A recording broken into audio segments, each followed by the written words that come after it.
Welcome back to the Derek Loudermilk Show. This is episode 385 with Aaron Abke.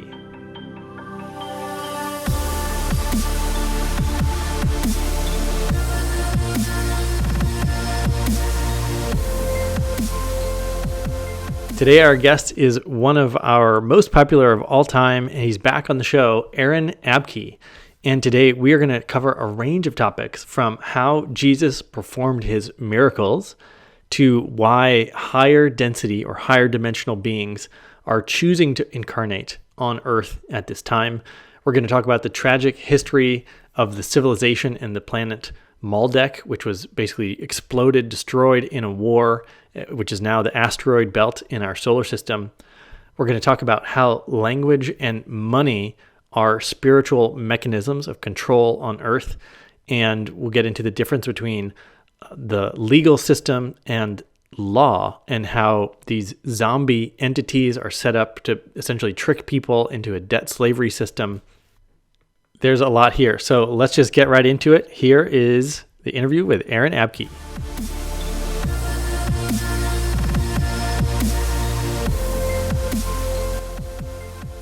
Aaron, good to see you again. Good to be back, brother. Thanks for having me. My pleasure. So Christmas is coming up, and someone was, I think it was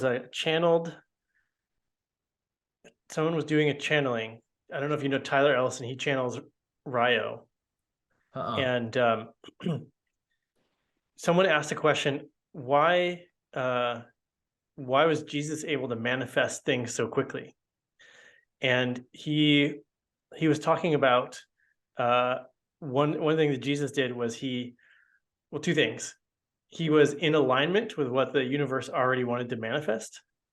And so it was just kind of like, it was much easier for him to do because it was not ego-based. But the other thing they said was that he would always issue commands. He would speak out loud, like, now you will walk, and the guy would stand up and walk. Yeah. Wondered if you want to comment on any more about what you understand about how Jesus did his miracles or where he got his power from, you know? Yeah. Super fun question to jam on.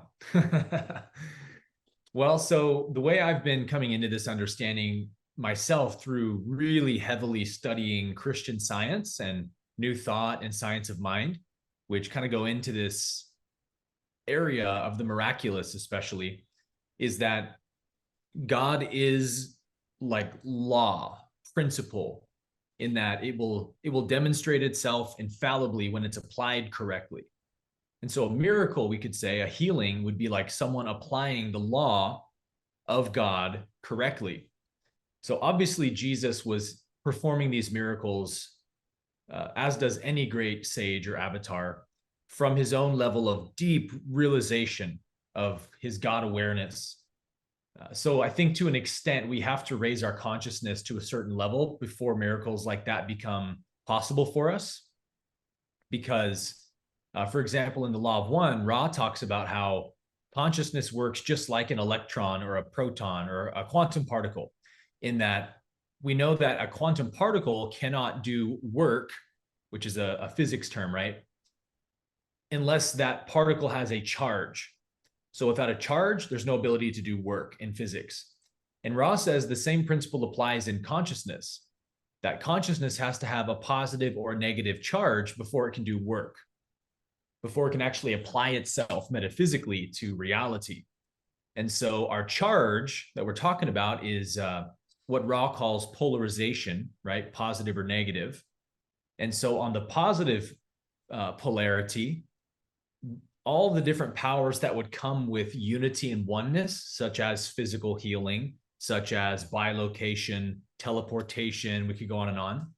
All of those powers are possible on the positive polarity, as it is the polarity of the awareness of oneness, that all the universe is connected, like the quantum field, right? There's actually no separation at all. The negative polarity is the path of separation. So negatively polarized powers look very different in most regards to positively polarized powers. The negative path is the path of separation, which sees the universe as something that should be divided and conquered. right? So the powers that a negatively polarized entity in the universe would possess are like what we consider black magic, powers of deception and mind control and manipulation.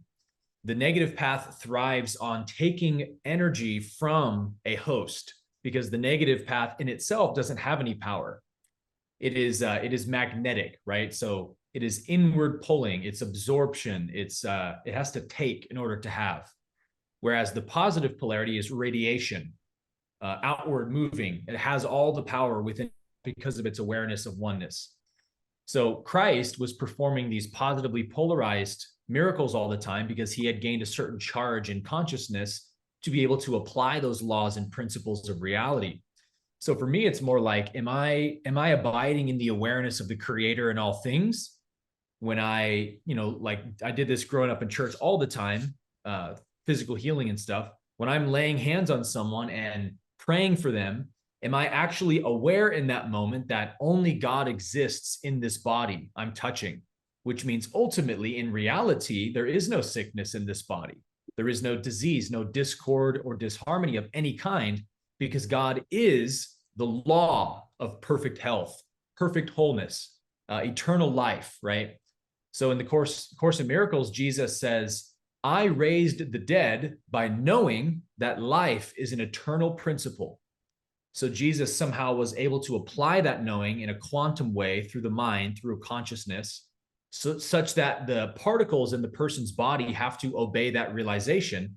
Or we could say the energy that Christ was conducting through his charge in that moment, his awareness of the creator, actually helps to remind the cells, the nerves in the body he's healing, that they are one and that there is no sickness. And so those cells can come back into alignment, right? This is kind of the way that Ra explains physical healing in the Law of One. Ra says that when we gain a certain charge of fourth density consciousness, where the heart chakra is now open, the heart chakra is the green ray, which is the energy center that performs healing. So Ra actually says the energy of our green ray rotates clockwise around the body. So it moves from, they say, from the right arm down to the right leg, right foot, left foot, back up to the left arm, around the head, and back to the right shoulder. So literally like a clock like this. And it spirals like 2 or 3 times per second, I think. And as we, like, let's say, lay hands on someone to apply healing, that green ray energy that's moving around our energy field begins to scan their energy field, and it finds distortions. And Ra says, based on the intention in the mind and where your hand is actually being applied to the body, the green ray energy will follow the intention and the instruction you're giving, and it will then offer the other person an opportunity for reconfiguration.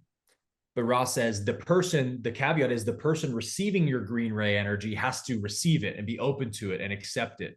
Because everything on the positive polarity has to come through free will and consent and, truth and integrity. So it takes two. And really the healer doesn't actually heal the person. The person who's getting healed actually heals themselves just by opening themselves to that energy and allowing it to take place in you. So kind of a lot of different veins I just covered, but that's kind of my current understanding of how the process of healing happens. That's amazing. And when you personally are putting hands on someone and you're talking about knowing that everything is one, like what does that feel like? It's because I'm guessing it's more than an intellectual, just sort of like, yeah, for sure, everything is one. Sounds good. Let's do some healing. Yes. What does it feel like? Yes. Yeah, it's not conceptual. That's the big point. It's not just like, oh, I understand mentally that all is one. That's not the charge in consciousness. But actually, the truth of oneness is beyond the mind, right? It's earlier than the mind. It is reality itself. Reality is one, whether the mind knows it or not.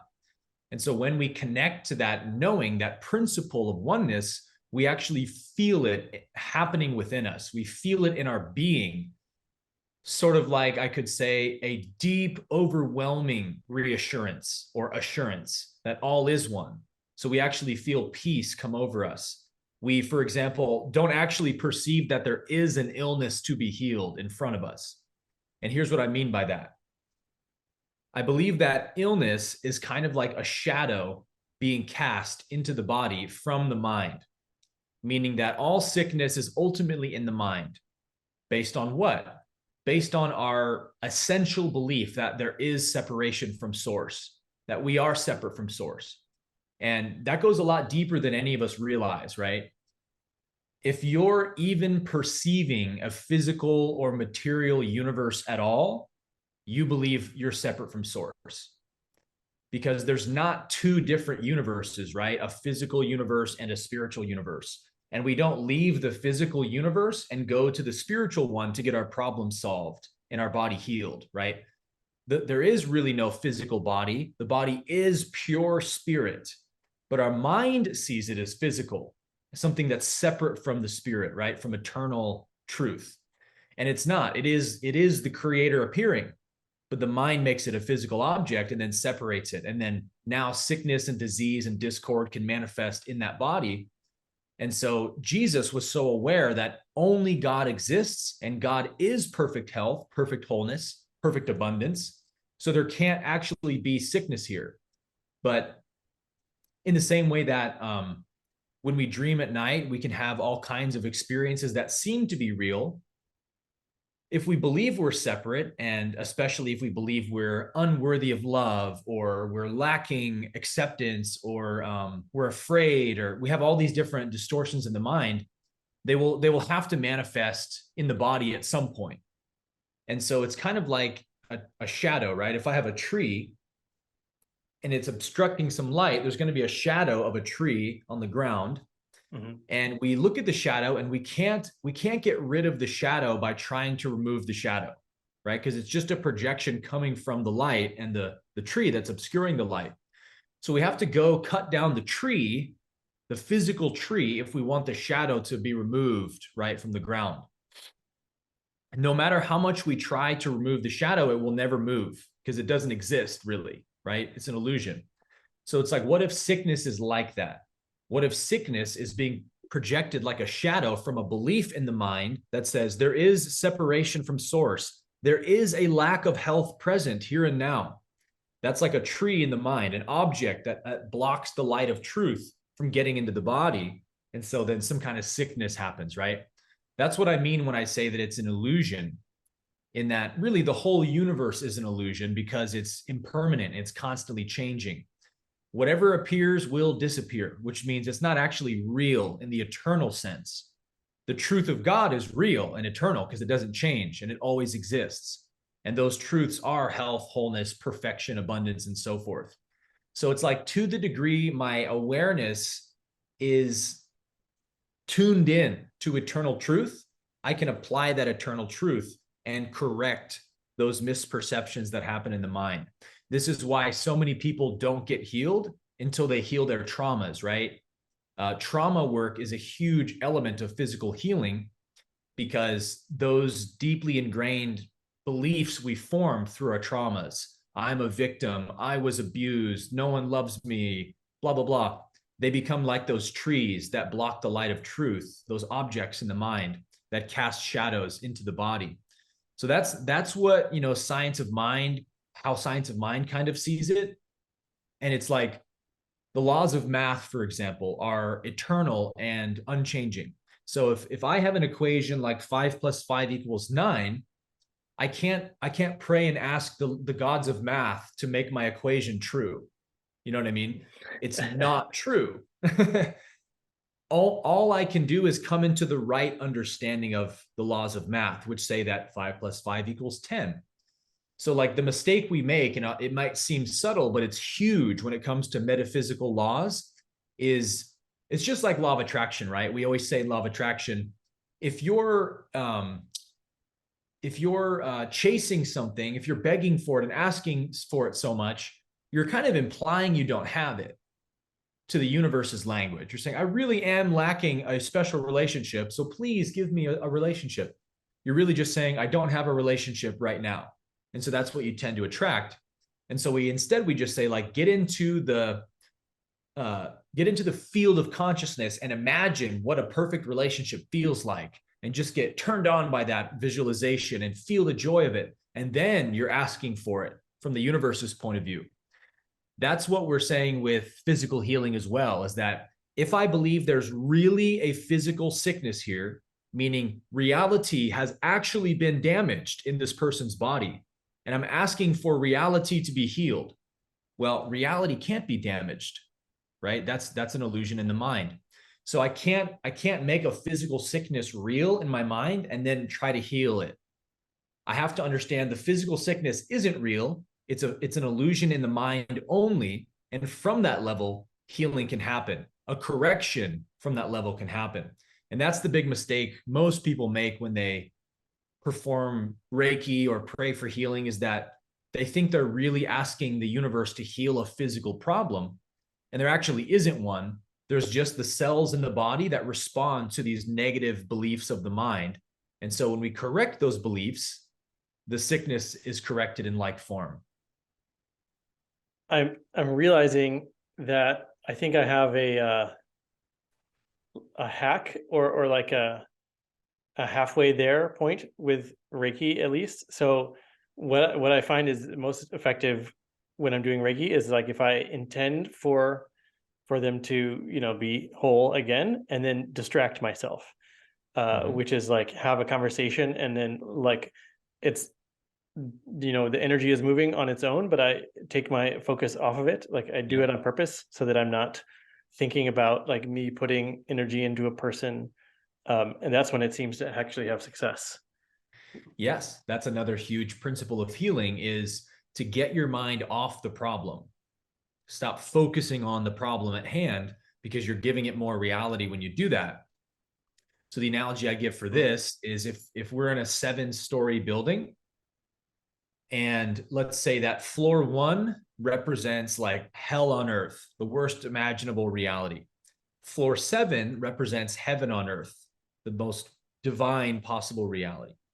Let's say that we're on floor 3, right? Where things are pretty dark down here. It's not so great. Well, if I want to get to floor 7, or if I want to experience floor 7, what I can't do is to ask floor 7, or to make floor 7 come down to floor 3. Floor 7's not on floor 3. It's a different floor, right? So I have to abandon floor 3, get into the elevator of awareness, and rise to where floor 7 is.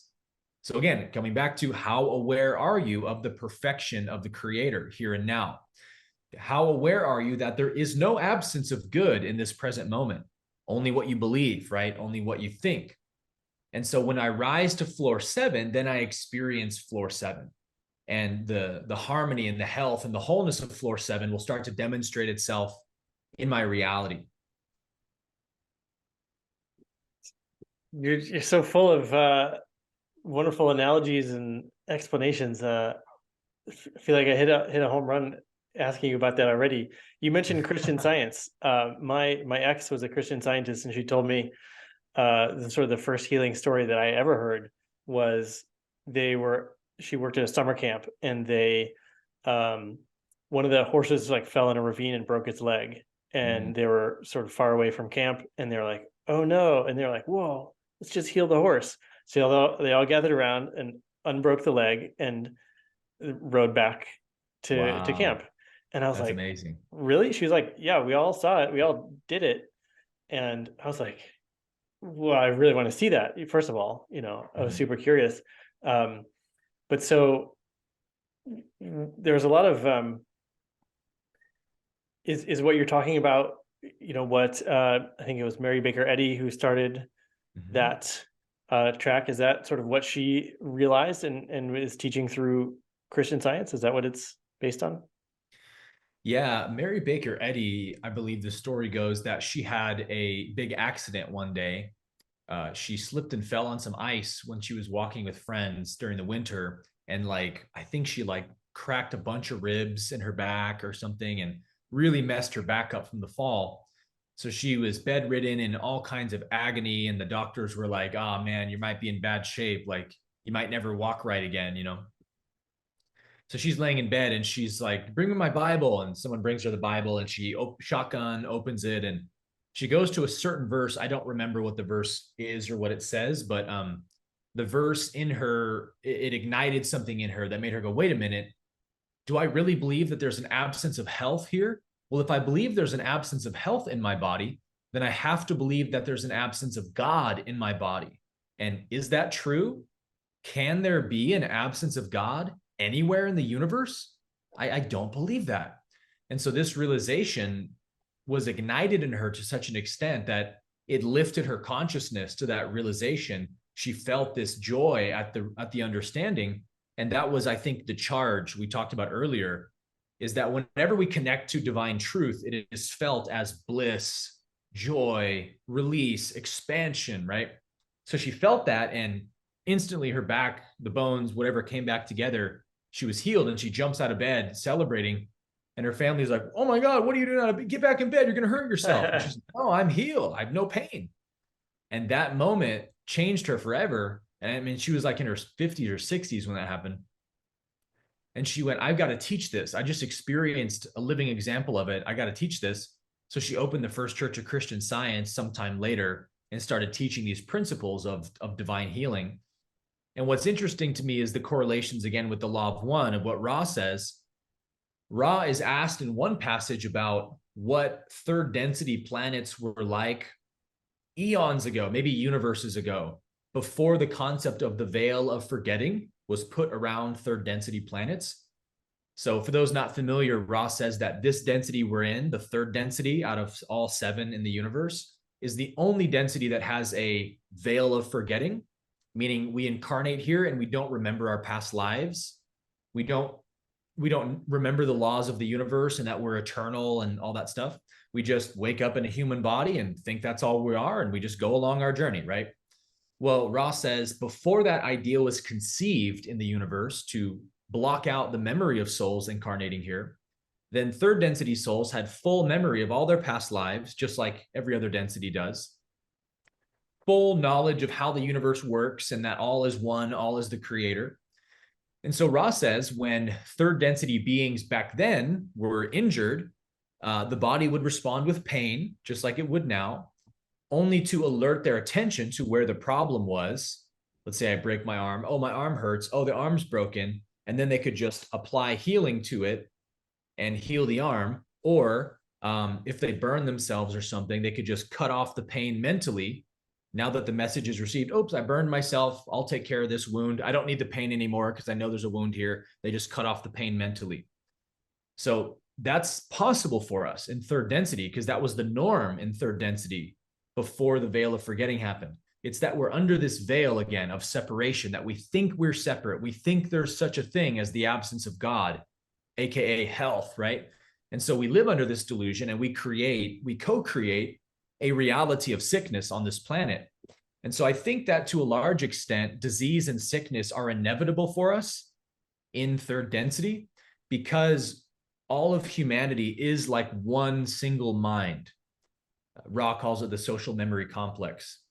So the energy field on our planet is whatever the collective believes ultimately, right? So when you have 7.5 billion people on the planet who genuinely believe that sickness and disease is a normal, inevitable part of human life, it's unavoidable, then it co-creates a reality where disease manifests in the collective because our energy is creating it. But as we continue to evolve and we understand where health really comes from, which is that health is inherent to our being, and the less we separate ourselves from the universe, we naturally are healthy and vibrant and radiant. Then I think eventually humanity will outlive what we call sickness and disease, and we'll probably live. I mean, Ross says the original lifespan of a third density being was 1,000 years. Like we're supposed to be living about 1,000 years in these bodies, which is still a very short lifespan in the grand scheme of all the 7 densities, but way longer than we're used to, right? We're living like 10 times shorter than what we're intended to live on this planet, which tells you how distorted and heavy and negative our collective consciousness on this planet is right now. I was thinking statistically about if we weren't limited by disease, then pretty much everyone would die of like freak accidents. And so you have like a freak car crash or a freak, meteor hitting your house or whatever it might be, like, and it averages out to 1,000 years. So it's like the lifespan is just limited by, the odds of mortal injury, essentially. Yeah, I mean, that would be a big factor in it. I also think a lot of the injuries that would kill someone at that level of consciousness wouldn't actually be fatal, but we could heal them, or other people could heal the body. Like raising the dead is also a miracle that people perform. Jesus performed many times and is possible for us as well. I think the way that death would work in third density is, this density is not supposed to be a very long density. The third density is pretty much just for the purpose of choosing your polarity, right? Do you want to be positive or negatively polarized soul? And so your soul incarnates here, however many lifetimes it takes before it decides which of those two polarities it prefers. And then once you choose your polarity, you graduate to the fourth density, where the lifespan is like 90,000 years per incarnation. And it's like a 30 million year lifespan overall. So you upgrade to a much higher vibrational body that is basically impossible to kill for all intensive purposes, because it's able to heal and rejuvenate. So I think that in the best case scenario for a third density lifetime, let's say as evolved as it could possibly get, we would live about 1,000 years. And when it was time for our incarnation to retire, because our soul kind of knows, like, I don't want or need to spend forever as a human, because this is a very limited density compared to what's available. Like, we're going to be a light body in someday where we're pure energy, so this physical meat suit's very limited, and we're totally ready to move on. There comes a time in everyone's life where the soul knows, this is the end of my incarnation here, time to move on to the next one. And just like a lot of sages do, just kind of sit in meditation and just consciously exit their body. Like, there doesn't even need to be a disease necessarily, but we can just kind of know and feel like, my time here is done. I've learned all the lessons that this realm offers me. I've experienced everything I need to experience here. I'm ready to move on. And then you kind of close your eyes and exit the body. I just finished reading Autobiography of a Yogi, and he talks about this all the time. His guru, he's like, okay, I'm going to tell you when I'm going to die. It's going to be in about a month. And let's have a party beforehand. And then that day he just kind of like disappeared. Yep. That's how they all do it, man.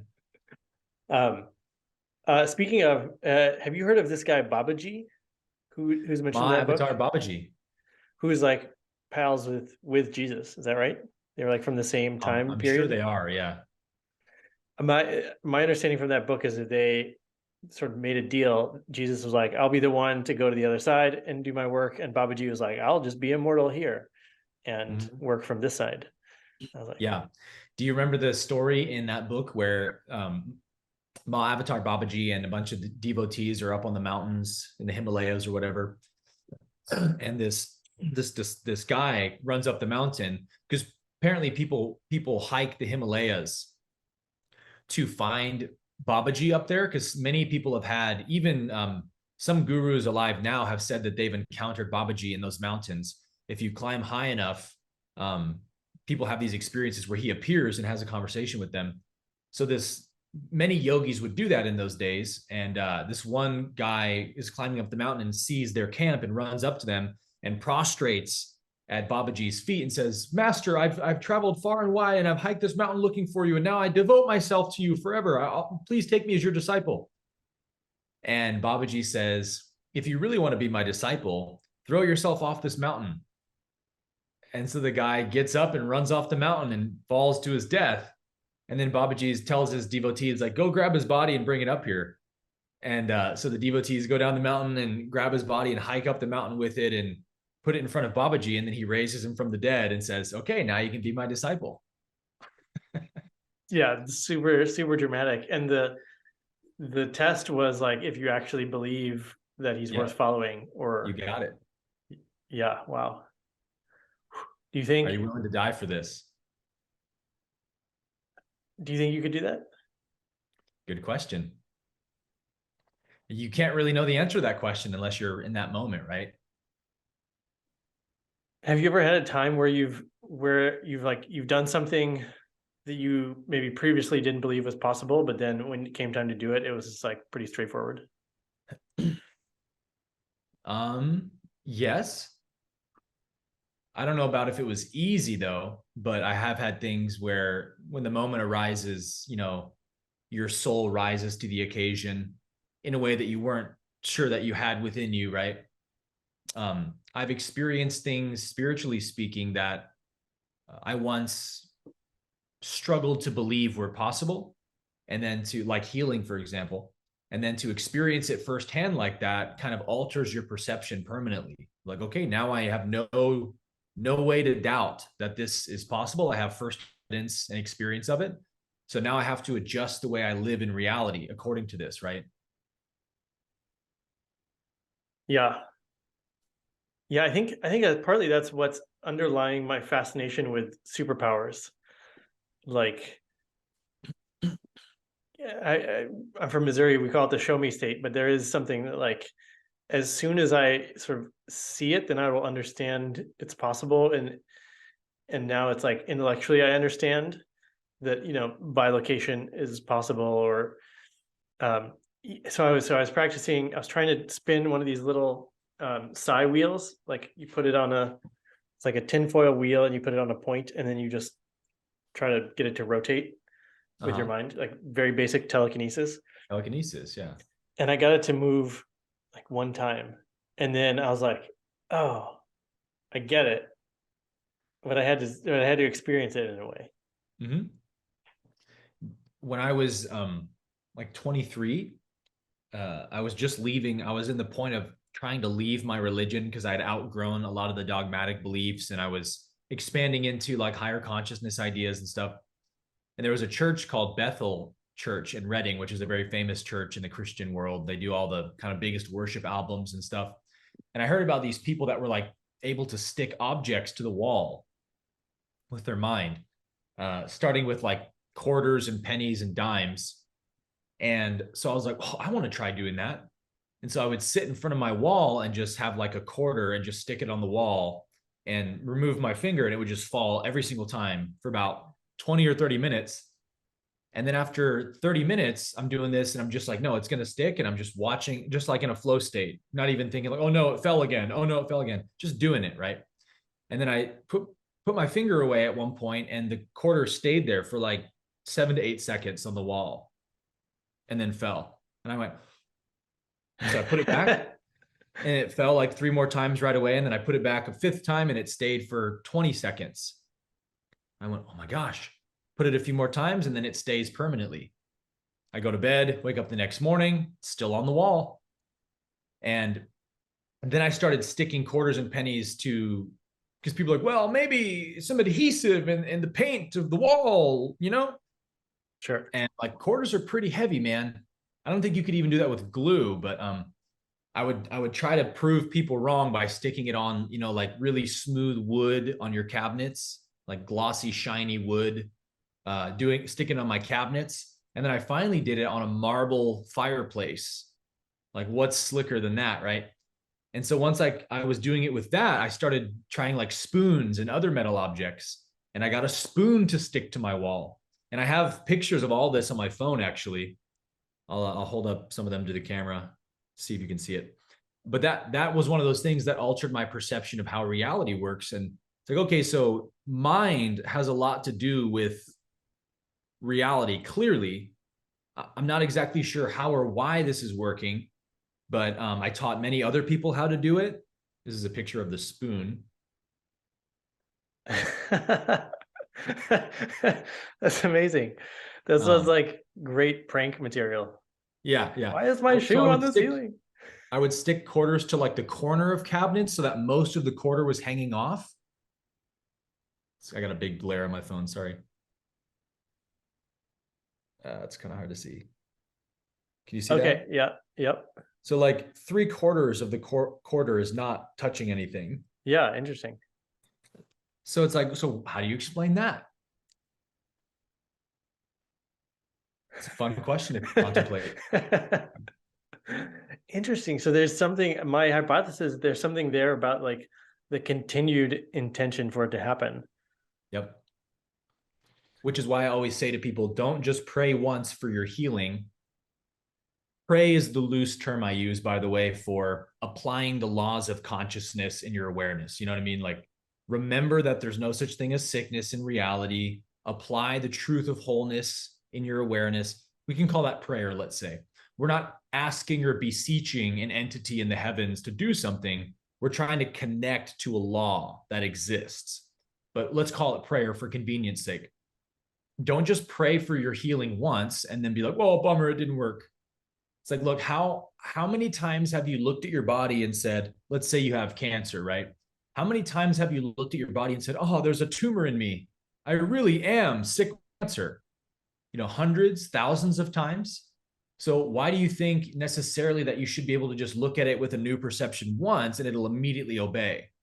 It may not. There may be so much negative energy created in your energy field from the constant thinking and perceiving that there's a disease in you that it's going to take some time for that charge to diminish, to depolarize. So it's like, just live from the truth of wholeness, forget about the cancer, say, no, there's no cancer present. Cancer doesn't exist. There's only a wrong belief in my mind that I'm separate from source. And I'm just going to correct that belief in my mind. I'm not separate. This body's not separate from health. There is an abundance of health in my body right now. And even what seems to be cancer is actually just health in disguise. I believe that. And as people just live from that place, they just, all of a sudden the cancer is gone one day. Like, that's more of a practical approach to a lot of healing. And yes, we can lay hands, demonstrate a healing like that. That happens too. But let's not expect that it should always be that way. Because in my experience, it's not. Sometimes it takes 10 times of praying for something before it leaves. Really what matters is that the healing happens, right? So it's like, are you committed to living from these eternal laws or not? Like, do you want to keep living in the dream world where there's separate bodies that are separate from source and they get sick and they die? Then you can live in that dream if you want. But if you want to awaken to reality, you have to discard and abandon those perceptions. And every time the mind creates them, you have to say, nope, that's not true. There isn't an absence of source. There isn't a disease in my body. Only health exists. Health, life is an eternal principle, and there's no absence of it. Like, you have to be committed to that to actually demonstrate a lot of these healings. So let's say you are committed to the healing and everyone around you is committed to your sickness. And there's, like, you talked about us being a collective consciousness. So it's like two competing intentions. But it's your body. Are you going to be able to outcompete, like, if everyone around you is still thinking you're sick? Or do you have any thoughts on that? Yeah, no, that's a great question. The way I understand this and the way it resonates in me is true. I don't know if this is true, but this is what feels true in me, is that one person in God is a majority. One person in truth is a majority. And this would hold sway to what Ross says as well, talking about the difference between the positive and the negative polarity. Now, I know you're a big fan of David Hawkins, so we can use the Hawkins analogy of power versus force. We know how much more power the positive has versus the negative, right? The negative is force, the positive is power. And David Hawkins shows the calibrations, right? That one person, let's say, at a 500 level is counterbalancing the energy of 575,000 people, something like that, right? So it's like, whoa, that's a lot more power in that one person, more charge, right? So all disease, in a sense, really is a collective manifestation, meaning we live under a heavy energetic blanket on this planet of this belief that we're separate and disease exists and stuff. So, like, I don't actually think that, I'm not convinced that on this planet right now, we can live from a place where sickness or disease never happens to us. Maybe there is a level of God consciousness where that can happen.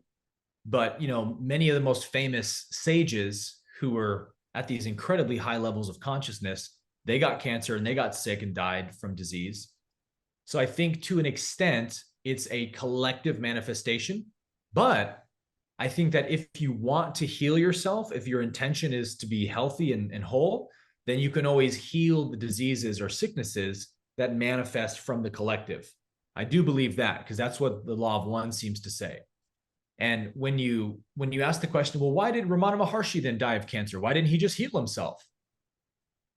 My answer to that is it's hard for us to comprehend this, but some of these gurus who are so deeply self-realized, like they couldn't care less about the body, and they're so disinterested from like staying around here longer and like living a long life. Like that's not on their radar. All that they are aware of is the self, is God. And I think at that level of consciousness, to live on a planet like this is kind of what we would feel if we were locked in an insane asylum with people in straitjackets talking to themselves. You know what I mean? Like, would you want to stay in that realm super long? Like, probably not, right? You'd probably be very welcoming of your exit from that realm. So my answer is, I don't think these gurus want to heal their bodies, not because they're suffering and it's like, oh, get me out of here. No, it's just like, I'm here to be of service as long as I'm here. I have no need or intention to elongate my lifespan more than is necessary. So if a disease forms in the body, then that's what the universe wants for me, and it's my time to exit. I'm totally welcoming of that. I have no resistance to death. And so they don't really have a desire to heal themselves the way that you or I might have, because we do want to be here for a long time and do all these things, right? An enlightened being like that usually doesn't have those same desires.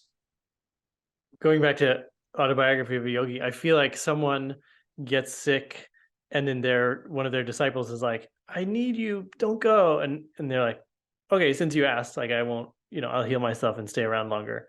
It's like, oh, I can be of service. Yeah. Sure. That that sounds fine. Yep. Yeah. Sometimes that happens too, right? I had a breakthrough recently, and this is that voice message that I think you didn't get to hear, or like disappeared into the ether. But it was weird. My realization was service. I was thinking like service to self, service to other. And when I would thought of service to other, I would always think of people, of humans. And my breakthrough was like, that's service to the whole. That's like service to anything. So it's like you can go and just be present for a walk in the woods as a way of like being of service to other. And that really expanded my view of how that sort of positive polarity actually feels. Yeah. Yeah, that's beautiful, man. That's a beautiful realization, because you're very right. Even just to pick up trash, like I'll pick up trash around my neighborhood whenever I'm walking my dog or something. And it's just like, oh, I just want the earth to be clean, and that's service to others, right? I'm serving the planet. It doesn't have to be a human being. It could be an animal. It could be just the planet itself. It could be the universe itself. Even just to send love to the universe and tell the universe you love it is you blessing the universe with your energy. And that's an act of service. So it's like, it all comes down to the fact that the positive polarity lives from the constant recognition and awareness. All is one. Only I exist. Everything is me in a different form. The tree is me. The person is me. The sky is me. The star is me. The planet is me. It's just me appearing as all these different things. And so I naturally want to bless myself in all these forms. I want my highest good in every form I see. That is the key to enlightenment, man. When you live from a place where you genuinely, sincerely, from the bottom of your heart, want the goodness and happiness and freedom of everyone you meet, just as badly as you want it for yourself, that's enlightenment. That's the state of liberation, because at that point, there's nothing left you can suffer from. I don't want anything from anyone. I'm not looking for their approval. I don't need them to like me or do something for me. I just want them to be blessed. And it's like, when I live from that loving awareness, I'm just loving everyone, loving everything in my mind. That's joy. That's freedom. That's what we're all looking for, right? Is to live with love leading our consciousness. And so to the degree we think we're separate from each other, we'll create these judgments in our minds, and those judgments and divisions will obscure us from the awareness of love's presence here and now. There was something that I just remembered from a little earlier in our conversation about, being on a third density planet. I've heard a lot recently about star seeds and wanderers and perhaps higher density beings coming back to inhabit a human body. But you said, third density is to decide on a polarity, and I'm assuming like some of these beings have already decided, and they're coming back. Yeah. Can you say like why a higher density being would choose to come back to third density if they've already decided their polarity? Yeah. Yeah. Third density is the only density of the seven where you can, what it's called, wander into. You can become a wanderer in third density. And that's because it's, again, the only density with that veil of forgetting. So the main purpose of wandering, there's two basic reasons why a soul would wander back to the third density, meaning to choose their next incarnation as a third density being versus a sixth or whatever density they're at, is because they want to take advantage of the enormous amount of catalyst here and learning opportunities here, because this is the only density with an equal amount of light and dark polarity in it. When you come here, you experience an equal proportion of positive and negative. Every other density, fourth through seventh, is locked into one polarity, basically, right? You're polarized one way or the other. Well, in third density, you can experience both, which means there's a ton of lessons the soul can learn here. Ra actually says in one passage that the third density is 100 times more difficult than the fourth density in terms of the intensity of the catalyst you experience. So a soul will, let's say they're trying to, what's that? I believe it. Yeah, not hard to believe, right? Let's say a soul is trying to learn a really tough lesson about how to balance wisdom with love. They can do that in their native density, but they already know everything. Like they remember their past lives, they understand the laws of the universe. So there's not a lot of polarization they can gain in their native density. It takes a long time to progress. In the same way that if I'm trying to learn how to play poker, for example, if I only ever play poker, what do they call it? A simulated game where, when you're teaching someone how to play poker, you'll have like 3 or 4 of your buddies at a table and you walk them through the game and here's how it works. And you're always showing them your cards and they know everyone's cards. And then you tell them, okay, so next you'll probably want to play that 2 of hearts on this turn because we have these cards.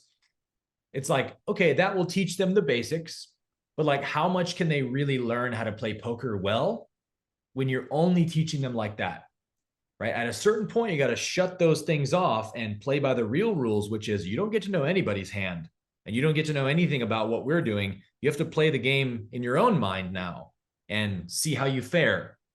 Well, you become a really good poker player when you play like that, right? That's the third density with the veil of forgetting. You forget the rules you're playing under, you forget where you come from, why you're here. And you just have to grapple with the present moment of like, what do I feel in this moment? What am I struggling with? How do I meet this pain with love?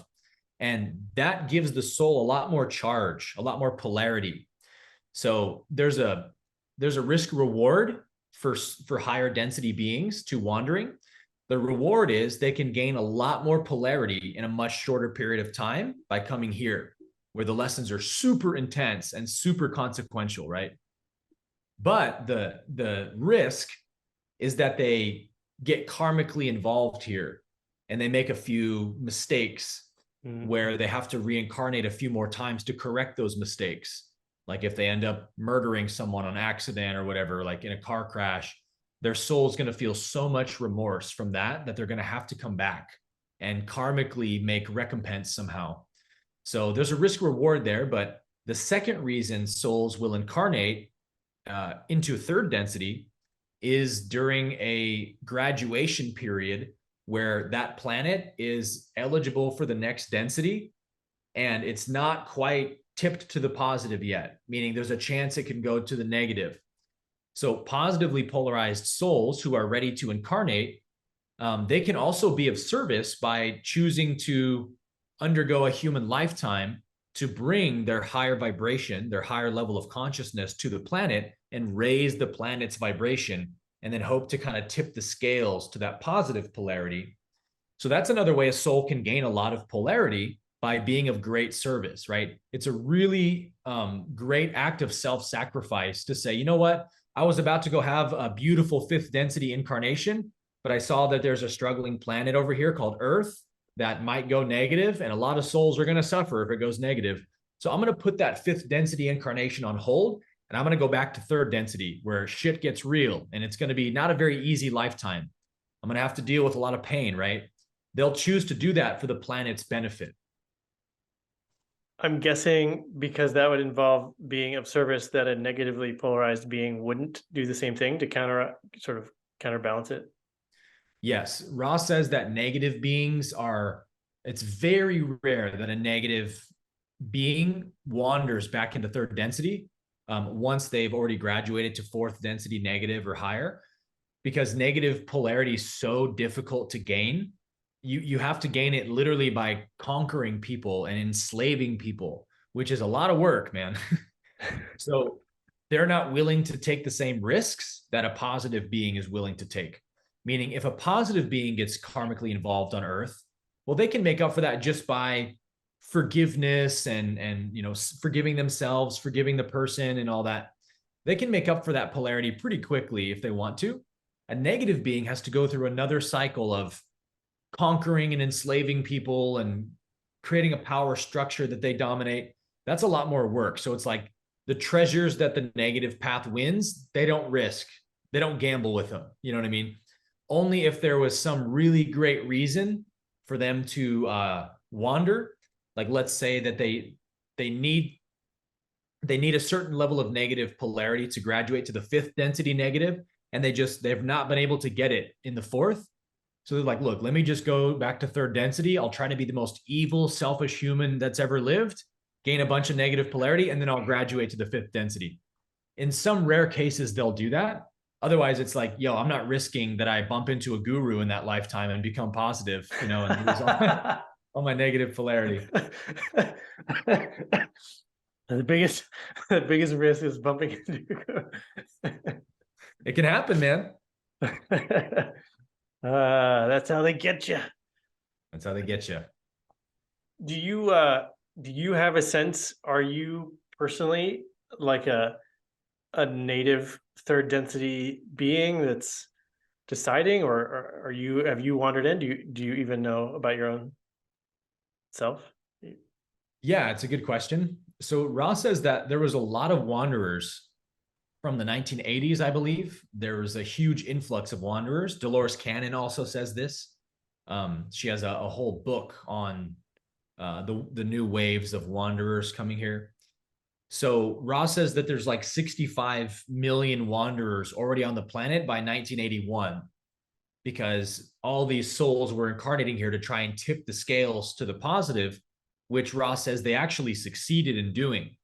All the higher vibrational souls that incarnated here actually did lift our planet's energy enough to become positively polarized in 2012. So there's a good chance that anyone who's even listening to this conversation right now, you're probably not a native third density soul, although you definitely could be, but chances are just better at this point if we consider how many people on this planet are truly on a spiritual path and want enlightenment and stuff. There's probably like an 80% chance that anyone at that level is a wanderer from fourth or fifth or sixth density. So I think the chances are probably pretty high, being that I'm a spiritual teacher and whatnot, that I'm probably not native third density. I don't know if that's true, and I don't care if it's true. If someone told me that I'm a third density soul, it wouldn't make any difference to me, because it's like we're all of the densities ultimately. Like, every version of you already exists right now. There's a sixth density version of you right now in the universe, living as your higher self. And there's a second density version of you living as an animal, 3 million years ago or something. So it's like everything exists simultaneously. You're not more special because you're a sixth density soul right now, I heard an interesting interview with this guy from Germany he has conversations with what he calls being six, but it's a sixth density sort of complex of awareness. And one interesting thing I wanted to ask you about was that the benefit of an aggressive species like humans.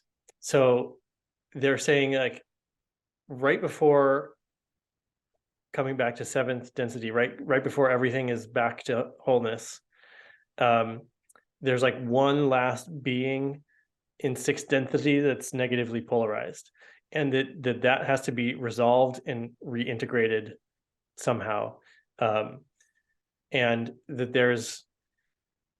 this was his explanation of why humanity is important, is because we have this aggressive nature that, if deployed properly, can be defensive.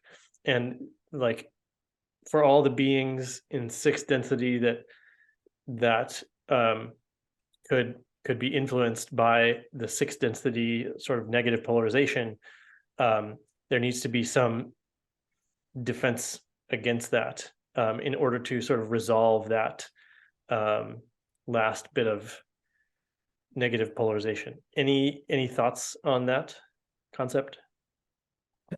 Very interesting. I'm not sure I totally understand what he was saying, but Ra does say that early sixth density is the latest, is the farthest that a negative being can polarize. Meaning at a certain point, once a being graduates to sixth density negative, which is extraordinarily hard to do, they may choose to reverse polarity before that sometimes, but they'll run into a sort of brick wall, metaphysically speaking, where they, no matter what they do, no matter how many planets they conquer, they can't gain any more negative polarity. They can't become any more negative than they already are. And Ra calls the negative path the path of that which is not, meaning it's a path of illusion ultimately. And the illusion is that there is separation. So because it's not based on eternal law, right? It's a distortion of eternal law, then it can't progress forever. There is a limit to it. Think about a shadow. I talked about the shadow analogy earlier. There's only so long that shadow can stretch, right? Depending on where the sun is at. And at a certain point, the shadow can't grow any farther from the object that it's being projected from. That's like the negative path. It will run its course at some point. And that's apparently at the beginning stage of sixth density, just before the soul becomes the higher self, which happens at mid sixth density. And for the David Hawkins nerds listening, like you, Derek, that's about a 50,000 calibration on the scale of consciousness. We become the higher self at that point. And so Ra says there are no negatively polarized higher selves in the universe, to their knowledge, meaning every negative being in the universe has a positively polarized higher self that's bringing them catalysts and guiding them. Because at a certain point at early sixth density, they have to concede, this is the path of illusion. I can't go any farther. The true path is the positive. And then they reverse polarity to the positive. Every negative polarized being has a positive polarized higher self. That's remarkable. The universe is amazing, man. I'm curious, have you experienced any breakthroughs this year? In terms of understanding or awareness, or because I know you're actively still studying a lot so that you can teach. Yeah, I'm just curious if you've had any like aha moments. Oh man, yeah, this whole year has been a breakthrough in so many ways. I have I have my notes app on my phone that I'm constantly using to write down any kind of, downloads or realizations I have. And it's so disheveled because I just have so many note apps. I can just scroll forever, just hundreds and hundreds of them. I can open any of them and just read through all the realizations that I was having that day that I wrote it. Or I'll write, 5 to 10 different paragraphs in each one before I write a new note. I try to make them about certain subjects and whatnot. So it's cool to go back, to like last year, some point, click on it and just start reading what I was writing about and read it as, okay, so when I wrote this, it was oh my God, this is incredible. I have to write this down. And I'm just getting it in that moment. And I'll read it now. And it's like, yeah, this is obvious. So it's cool to see how we progress in our spiritual intelligence as the things that blow our minds at one point become normal reality to us later down the road. It's so funny. My friend was asking, she was like, what's the weirdest book recommendation? I was like, I bet a lot of these would be weird to some people, but I don't really see like Autobiography of a Yogi or any of these channeled books that I read this year. I'm like, yeah, they're all helpful and make a lot of sense, but I don't know if subjective. Yeah. But I still feel like the Castaneda books are the weirdest because they're such a first person narrative of these non-ordinary realities that they sort of like how this person is being blown away in real time, Don Juan. Yeah, Don Juan is this Mexican shaman that basically it's the same stuff that you're teaching, but he teaches it experientially. So he's not using words, he's just curating sometimes over many years certain lessons that the person goes through he like assigns a series of tasks for the person to do, but the lesson is not apparent until much, much later. Which is fascinating. Yeah, really phenomenal. I'm going to get into this for sure. Yeah, so I reread these books. The first four are the sort of I know to be the actual story of The Apprentice. So I reread all of them this year, and it's like whole new set of ahas from this. The main concept that he's talking about is the tonal and the nahual, which is like you should have awareness of your lower self, which is the tonal, and your higher self, the nahual, at the same time. Like, and only when you have that awareness of like, so the tonal is like what you perceive as the material world. Yeah. And also the tricks that the tonal uses to convince you of its, fact. So a lot of the experiences that he's curating are things that are meant to blow his mind so that he realizes that's just a construct. Very interesting, because as you're saying that, a passage from the Law of One's coming to mind where Ra says the same exact thing, that we have to have equal awareness of ourself as the eternal, as the creator, absolutely perfect and eternal, and our relative human self that's on this journey of evolution to heal and evolve, and that it's the balanced awareness of both that leads us to essentially enlightenment. I'll read it right here. It's from section 57.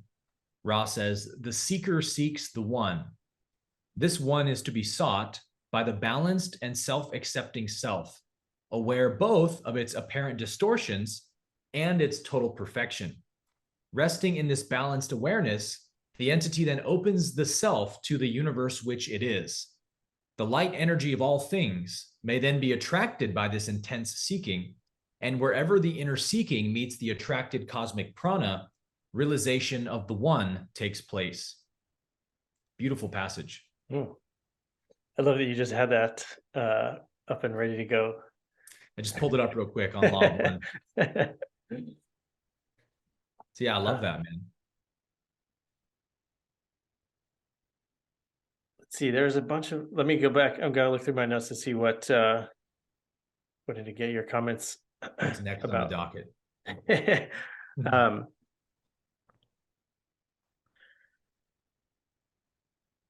Do you do any predictions? Like, I know a lot of people this time of year are doing sort of tuning in to 2023 with either like clairvoyance or like picking up frequency or whatever they may be. Do you do anything like that?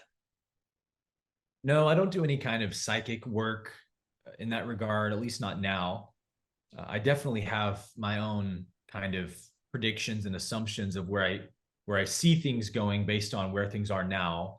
And I've heard a lot of really interesting, whether it's astrological predictions or psychic predictions, prophecies and whatnot, they all kind of seem to converge on the same things, which is like essentially the I think it's the Uranus energy of like revolt and renewing and what's the word that Uranus is most associated with? Like revolution, I think. that we're heading into a time of extreme upheaval on this planet where all the shadows are manifesting at the same time, so we can kind of collectively vomit them out and get rid of them.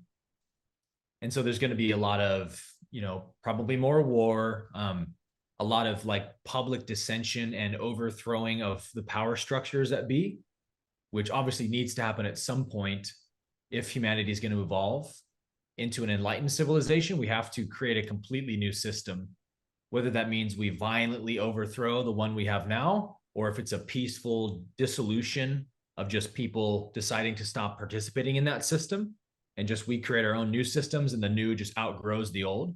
I hope it goes that way. But it may be a bit of a mix of the two. So who knows?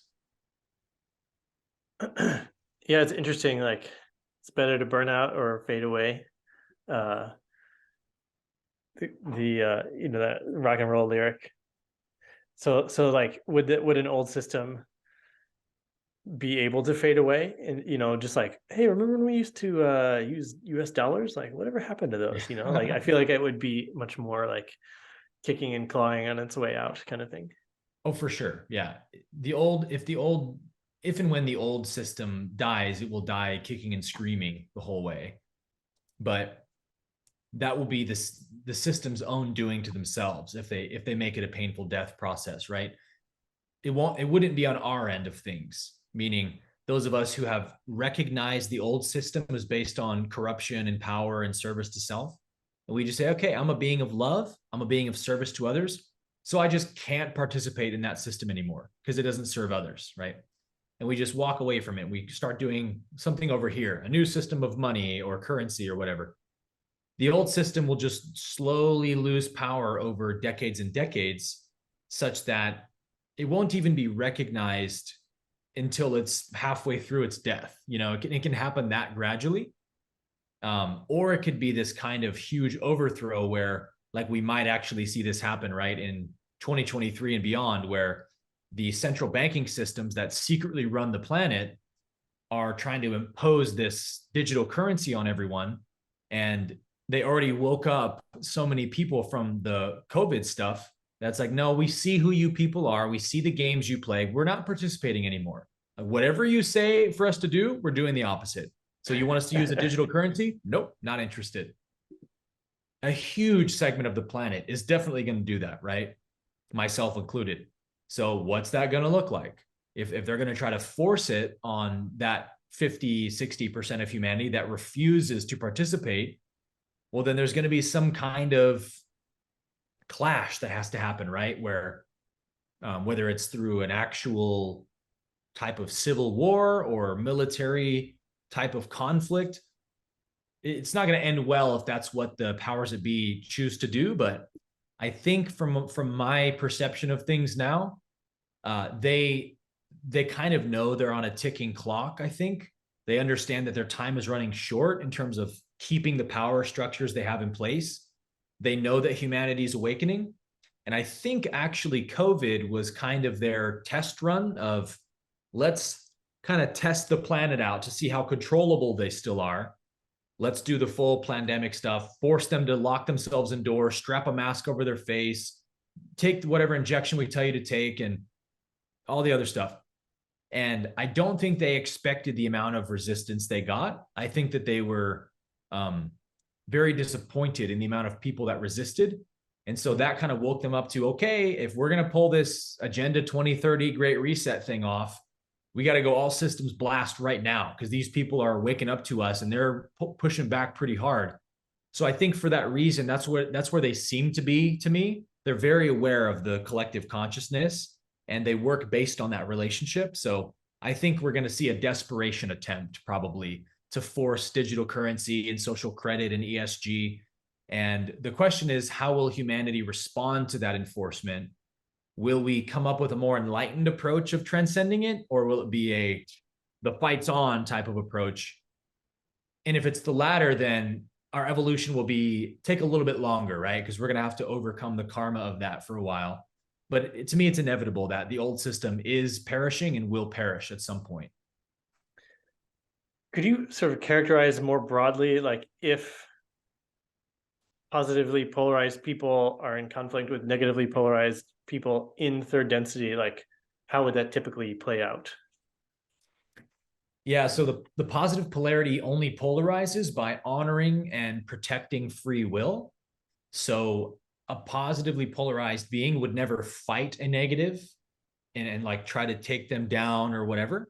They would say, hey, if you want to make your system of negativity, I honor that as an equal expression of the creator, but I just can't participate in it, right? Because I'm not negative, I'm positive. So I'm going to go over here and let you have your free will, and I'm going to create a system that's based on unity and love.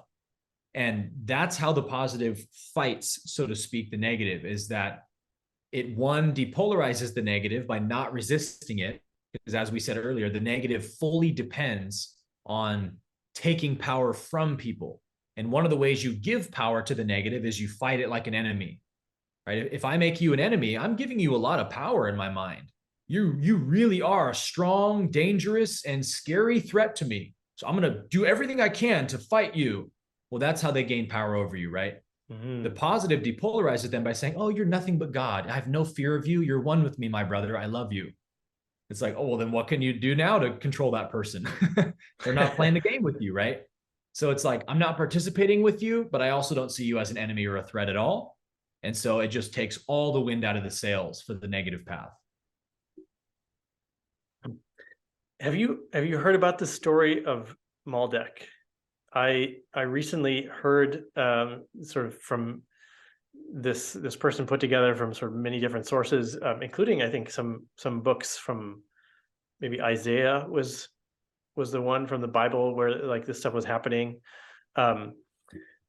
But so the story is that this planet, which used to be the fifth planet in between Mars and Jupiter, Yes. blew itself up due to conflict, but that the people, the beings that initiated that destruction believed they were positively polarized, but they weren't. So is that how could you arrive in a situation like that? Convince yourself that you're positively polarized, but actually negative polarized. And just for people that don't know the story, you can probably look it up, but that's the asteroid belt. So the debris from this exploded planet is the asteroid belt. And some of those plagues, some of those biblical plagues were like radiation bearing meteoric storms, like, you know, radiation dust basically settling on the people of those eras, as I understand it.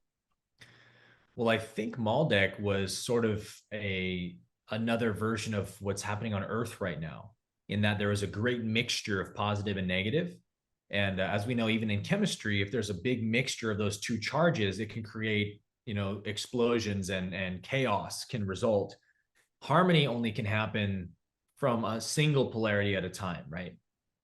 So Maldek was apparently like Earth in that there was positively polarized beings there that wanted it to be a positive planet, but there was a lot of power structures on that planet of negative beings as well. And I would imagine it was probably a planet like ours where certain elites on that planet had figured out how to make monopolies and control entire systems and gather all the resources to themselves. And that's when you get this really unhealthy balance like we see on our planet. It's exactly like cancer, right? Cancer happens when a cell is no longer able to communicate to the cells around it. It loses its pH balance from alkaline and acid, and it goes super acidic. Well, at a certain point of acidity, it will lose electrical conductivity and it will wall itself off because now it doesn't know where it is anymore. And then every cell that comes into its energy field is absorbed into that acidity and starts walling off with it. And so the tumor keeps consuming all the cells around it in its relentless desire to grow, right? That's what the negative path basically is. It's like a cancerous tumor that it has no other purpose of existence but to keep gaining power. There's no end goal in mind. There's no real purpose for it other than more power. So it doesn't have any kind of self-correcting built-in mechanism. It will keep going until it destroys everything in its path, even the planet that it's on. So like there are people in positions of power right now that would absolutely, if they could, blow up the planet and wipe it from existence before they would let it become positive and lose all their power, right? That's just where they are. And I bet you anything that that's what happened on Maldek, that the beings that were in great power there, either there was a war or a conflict of an attempted takeover and they just ended up nuking themselves to oblivion, or if the people in power themselves just decided to do it. Clearly, the raw material says the same thing, that the planet blew itself up. So one of those two things had to happen, right? Yeah. Yeah, interesting. That's such a great your description of cancer, and it just reminded me right away of capitalism's sort of incessant need for growth. Yeah, You know, exactly. I was reading another one of the books that made a big impression on me this year was Braiding Sweetgrass, and it's by this Native American woman who's also a biologist, and she's talking about how in a lot of Native American languages, um, the word person extends to all things. So like a tree is a person and a rock is a person, and it frames reality differently, right? When you're like, oh, hello, Mr. Tree, or hello, Mr. Rock, and you sort of see them as equals, not something to be like conquered or taken or colonized, or Right. the common term. But it was such a fascinating, you're just realizing like we're bound by this language even that sort of forces us to think. It sort of puts us in a negative polarity lens almost, Yeah. because we can't even think about what it means to be equal to certain things. Very true, man. And to that end, that's one of the two main control mechanisms of the negative polarity is language and money or currency. I can't imagine what a third one would be, just because those two encompass every aspect of existence in that sense. But on our planet, at least, what we've seen is that those are really the only two control mechanisms of the negative polarity to create enslavement, is either by controlling the currency, the means of commerce and exchange and value on the planet, and or controlling the language, right? And we've seen a very systematic effort to do both of those things here in the States for the last 150 or so years. This kind of systematic controlling of language and weaponizing language to divide people. We see it now in mainstream media, right? Like constantly, relentlessly, this almost psychopathic obsession with labeling everything and labeling people racist, transphobe, homophobe, this phobe, that phobe. It's like the second you see someone who even seems to have, right, a difference of opinion, you have to slap a label on them so you can control them. That's the tactic of the negative path. Create a label, a certain part of language that says, this thing we all agree is evil, heinous, horrible, to be loathed, to be despised, no good, no redemption in it. And then all I have to do once I've created this consensus reality through this word is I just now apply that word to whatever I disagree with and want to control. So whoever's opposing me, they're that horrible label we just all agreed on. And it works on people that have a lower level of spiritual intelligence. They fall for that trap and they live in this matrix world of labels, right? That's how the negative path controls people in one sense, is by creating a fake world out of words that you think you're living in, and you never actually engage with reality. You never actually see that person for who they really are. You only see the label you've projected onto them. It's a very powerful control device. Going back to MK Ultra and the CIA experiments, this is what they were experimenting on, right? To what end can we weaponize language to make people our mind puppets? And they found out, to a great end, we can do that. Wow. Yeah, that's a great analogy, controlling people with language. I think I saw you did a video about legal fiction and sort of weaponizing of the legal code. Mm-hmm. And I realized the same thing last year when uh, there's so much in the it's like all the maritime law, which sort of seeps its way into everything, sort of citizenship and Yep. Water uh, words. yeah, it blew me away when I sort of had it explained. Yeah. Well, that's exactly what they've done here in the States and other countries like Canada and Australia and England. Anywhere where there's common law, this has been the main approach that the negative path on this planet has chosen to overcome the very well-built common law system that mankind created long ago to prevent this kind of enslavement from happening. Basically, what has happened is that there's two law systems. One is law, one is legal, and they exist side by side, but you're only ever in one or the other.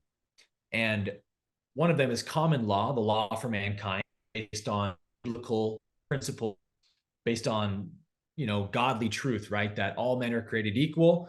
We're all endowed with inalienable rights, life of liberty, life to pursue right to pursue happiness, and no one has any more value than anyone else.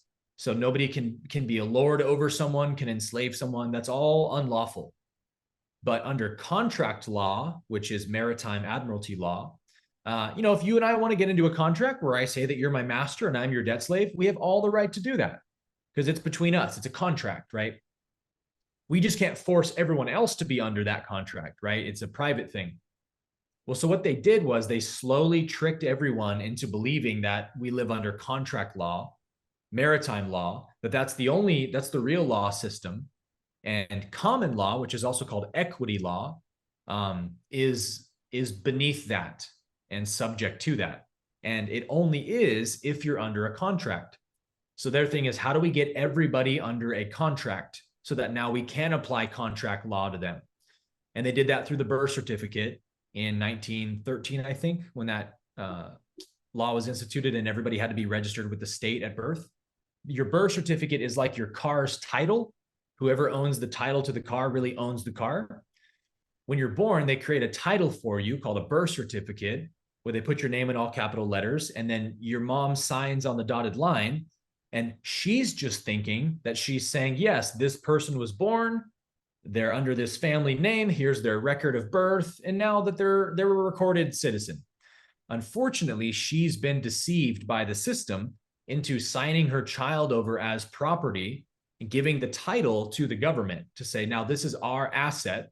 This person belongs to us under contract. So now they're under our jurisdiction. They're not under common law anymore. So we're not taught that this happened. We're taken through public school where we're never taught what law is or what the legal system, how it works, none of it. So it's like we're sort of being told that we're playing checkers, but we're actually playing chess and we have no idea we're playing chess. The people who are in power know we're playing chess and they know the rules of chess very well. Not only do we not know we're playing chess, we don't even know how to play chess, right? Even if we knew we were really playing chess, we still wouldn't know how to win.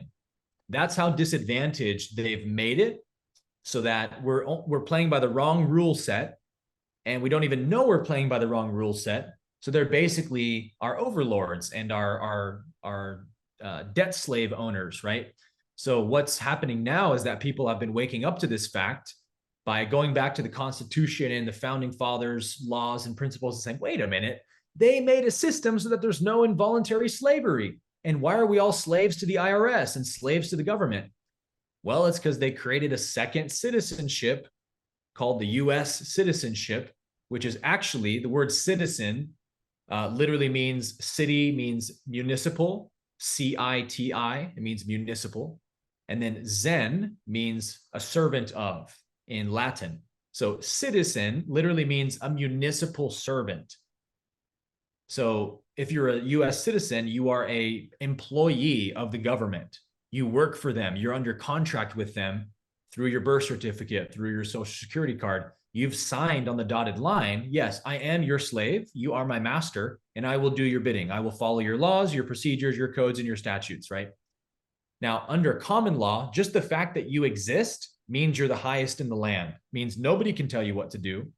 The only way you can be controlled is if you do harm to somebody, and then that person takes you to court and a a court of your peers and a jury decides, yep, you really did that person harm, so now you have to pay them whatever sum of money or whatever. That's the only way a living man or a living woman, not under a contract law, can have harm done to them, right? Every crime has to have a victim in common law. There's no such thing as a crime where nobody was injured. Under contract law, you can simply violate a policy and they call that a crime, and they'll throw you in jail and they'll fine you thousands of dollars for it, right? Because you're under a contractual relationship with them and you don't even know it. So yeah, it's a whole amazing rabbit hole that we could go much deeper into if we want, but that's kind of the basics of how it all works. And did you extract yourself from all those contracts? Have you been able to do that? So the tricky thing is that a lot of this is understanding what's really happening, which takes a little bit of time to grasp. You have to go down the rabbit hole for a while, right? Before you understand how the matrix works. And so my understanding of all this has evolved a lot. Whereas when I first got into this understanding, yeah, I was doing the paperwork and I was rescinding my voter. I terminated my voter registration. I terminated my US citizenship and sent all these documents in and had them notarized and signed and affidavits.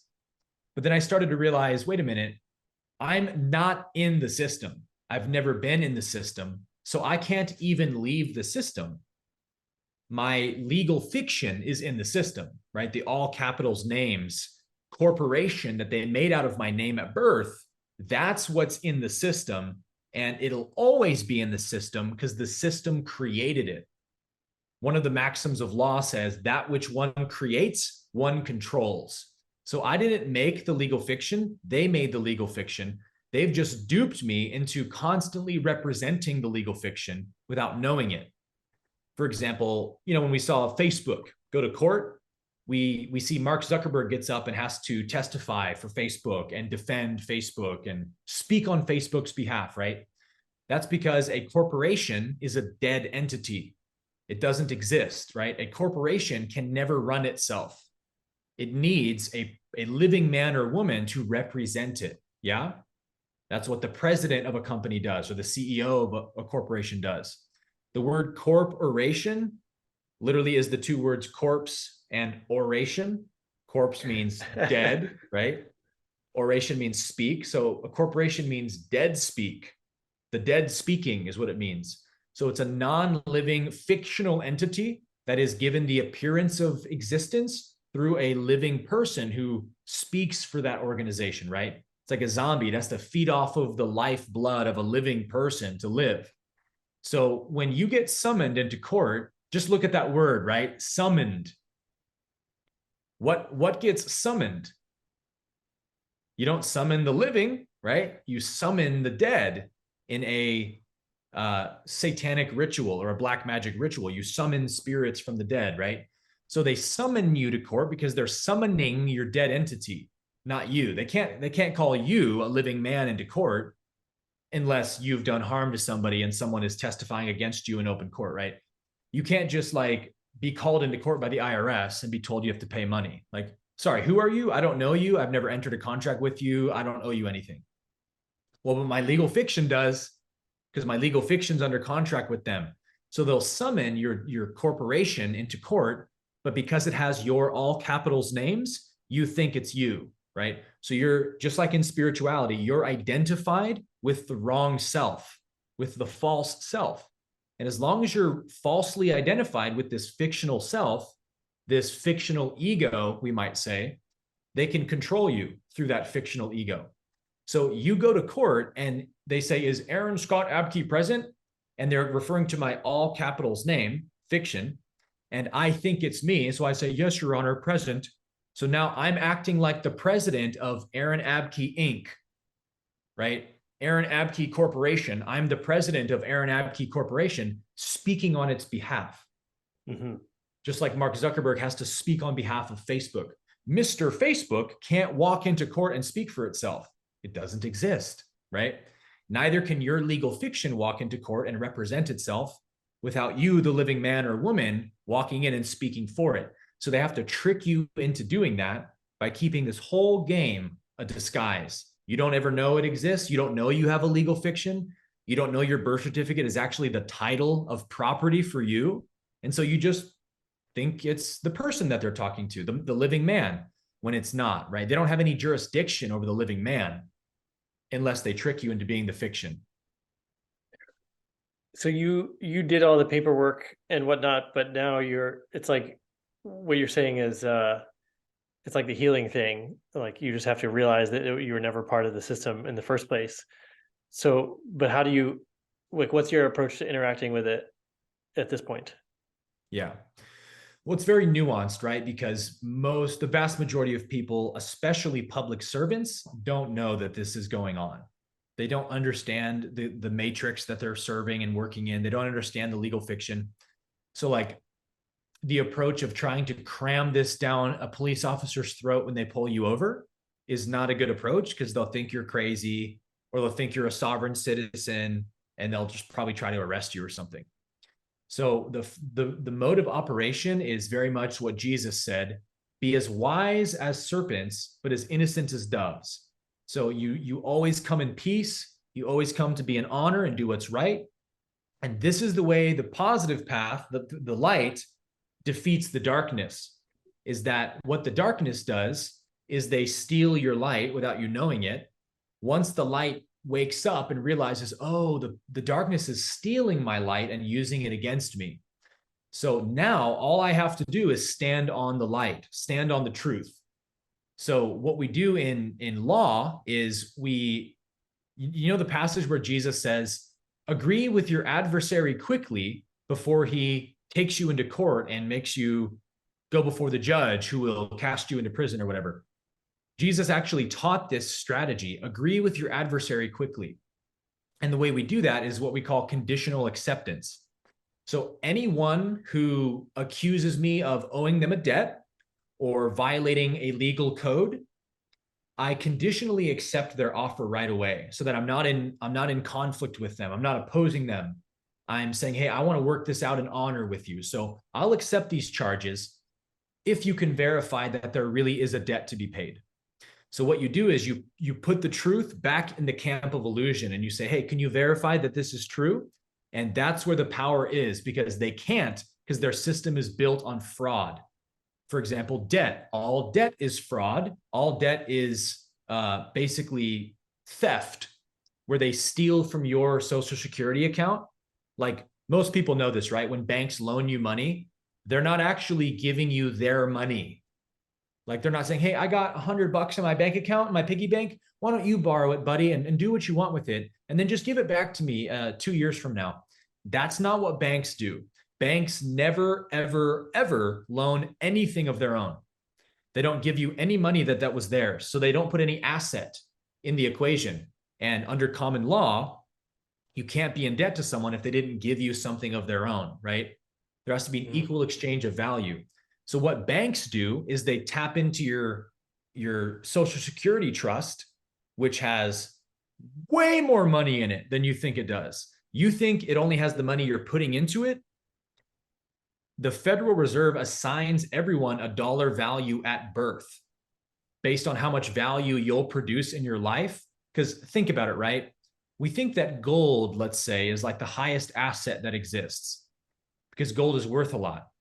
Well, what's more valuable than gold? If you think about it, you have to say, well, human life, right? Human life is by far the most valuable thing in existence. Because look, yeah, gold is worth a lot of money, but gold can't start a business. Gold can't produce a product. Gold can't enter a business contract. Gold can't do anything. Can't even mine gold. It can't even mine gold, exactly. So you're like, oh, wow, actually, we're all the value that exists. Like you and I, your living existence on this planet is inherently extremely valuable because you consume products, you make the stock market run, you make the economy run. Everything depends on humans, right? Where's the economy if every human is disappeared from the planet tomorrow? What use does money serve if there's no people? None. So you and I are all the value that really exists. And guess what? The Federal Reserve knows that. So what they do is they assign every person, just like you would assign a brick of gold. Oh, this brick of gold is worth $20,000. They assign you a dollar value. And I believe in the 1970s, it was like $1 million is where it starts. In the 90s, it was raised to like 5 million.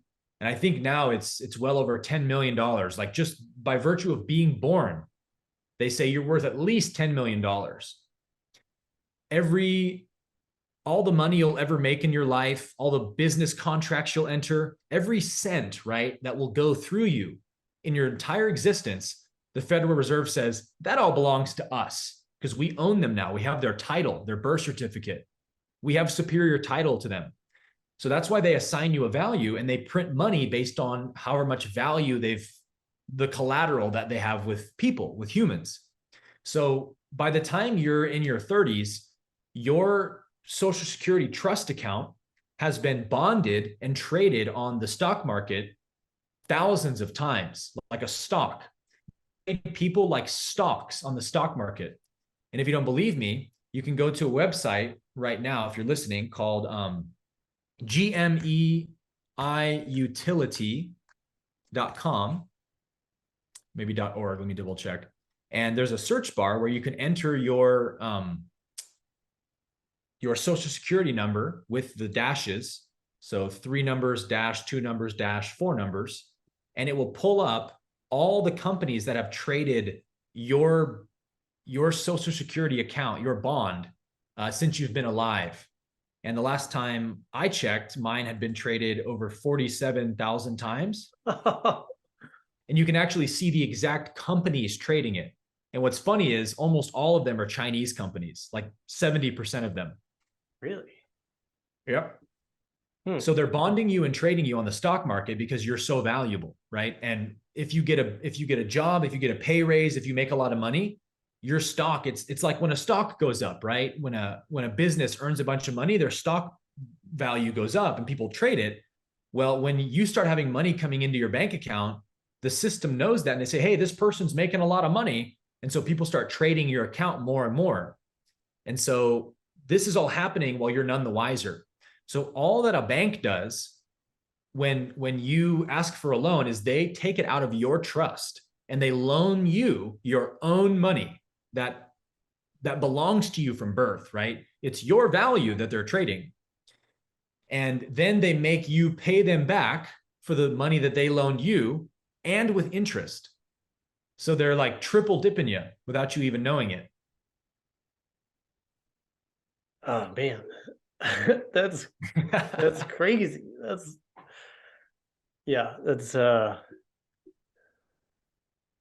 man, so you can see yourself being traded. That's wild. Yeah. So where does this all lead? What do we do with this information? Yeah, good question. First of all, we wake up to it and we start spreading awareness of it. If each one of us could just do this one thing, which is to understand the real system in the world, which is we've all been tricked into living under Admiralty Maritime Law, contract law. We've all been tricked into entering a contract with the government that none of us would ever consent to if we knew it. Then we have to begin opting out of that system, which doing paperwork is helpful. You know, you can send affidavits of repudiation in. One of the maxims of law, by the way, says truth is expressed in the form of an unrebutted affidavit. An affidavit is like a statement of truth under penalty of perjury. So you write a document that says, I, name hereby attest under penalty of perjury that I am not a U.S. citizen. I am an American state national. So you change your citizenship and then you send it in to the president and the attorney general and whoever else you want. You have it notarized first, you send it in. And then after 21 days, if nobody responds and says, we disagree that you aren't a U.S. citizen, we say that you are. If they don't send you an affidavit in return to rebut yours, your affidavit stands as fact under law. It can be used as a court document where you said, hey, I notified the president, the attorney general, the secretary of state on March 5th last year that I'm not a U.S. citizen. So I have documented proof that I have opted out of my contracts. So from that point forward, I can't be obligated to pay the IRS taxes, to do any of this stuff that I have to do when I'm a U.S. citizen. what they did was they tricked everyone into giving up a superior citizenship or status, let's say, for an inferior status. When the United States of America was founded, the first citizenship, sorry, I shouldn't use that word, the first status was the American state national, because it was a country of a bunch of states that have come together to say, we'll kind of do a country together, but we're sort of independent countries, right? California, Nevada, Utah, and so forth. So every American person was a state national of their state first. So a Texan, an Oklahoman, a Californian, an Iowan, on and on. You were a citizen of your state. But then in 1913 and going forward, the United States said, well, we got to get everyone under contract. And as American state nationals, they have all the power, because remember, that which one creates, one controls. American state nationals created the government. The founding fathers were American state nationals, and they wrote the documents, right? So American state nationals control the government. We have the right and the power as state nationals to depose and get rid of our government anytime we want. That was what the founding fathers intended. If you think the government's getting corrupt, you can tear them down tonight and make a new one. The government exists to serve the people. They're public servants.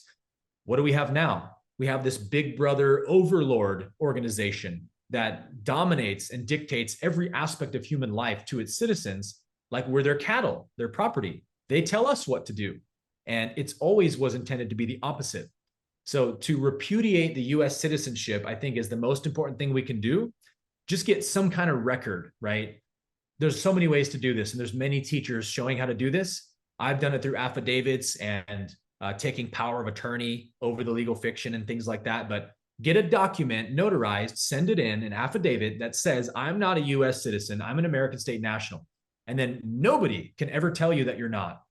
Because one of the other maxims of law is the right of self-determination. That's in our Constitution. Everyone has the right to say, this is who I am. I can be whatever citizenship I want. Nobody can force me to be a certain kind of citizen, right? But if you don't know who you are, you can't express who you are, and the system will make you their slave. So it's not just about your paperwork. Paperwork is helpful and it plays a part, but it's really about your knowledge. Do you know who you are, and can you express who you are? Because your rights don't exist if you can't express your rights. That's a maxim of law. If you don't know your rights and you don't express them on your own behalf, nobody's going to come along and help you express your rights for you. You know what I mean? They're going to take full advantage of your ignorance. So you have to know who you are. You have to know what your rights are and how to express them. That's where the real magic happens, where people can go into court and say, hey, just notifying the court, this is who I am. Here's my documents to prove it. I'm just here to settle this matter today. I'm not this legal fiction. I am the executor of this estate. So you can just go ahead and discharge this account. People are doing this now that they have the knowledge to express it in the right ways. And in the legal system, the language is so important because they use words, again, as weapons, right? If you use words the wrong way, you're actually entering verbal contracts sometimes without knowing it. One example is getting pulled over by a police officer, or even when you go to court, whenever an authoritative figure asks you, do you understand? If you say, yes, I understand, that's actually a legalese term, which means to stand under someone. So you're actually saying, yes, I stand under you, meaning you have more legal authority than me. I'm underneath you, legally speaking. You've just entered a verbal contract with them. So the knowledge is super, super important in this stuff. Wow. And I'm just seeing the parallels to so many of the other things you talk about of, spiritual development and is like going perfectly hand in hand with like just understanding the structures, the 3D structures here. They're perfect fractals of each other. They really are. Aaron, it's always, I learned so much from you. I mean, this is obviously why lots of other people do as well, but yeah, it's really great having you on and using your way with words. You're gifted teacher. Gifted orator, huh? Gifted orator, yeah. There you go. Well, thank you, man. It's a pleasure to chat with you. And I always appreciate how well thought out your questions are. It makes it a really fun conversation. Appreciate that. Is there anywhere you would like to point people, direct people's attention? Yeah, always to my YouTube channel if you want to get into any of my content, youtube.com/Aaron Abke. And then if you want to look at any of the programs I offer, you can always go to aaronabke.com to my website. Beautiful. All right, buddy. Well, have a great Christmas. Happy New Year. And Likewise, man. see you next All time. right. Talk soon. All right. Bye-bye.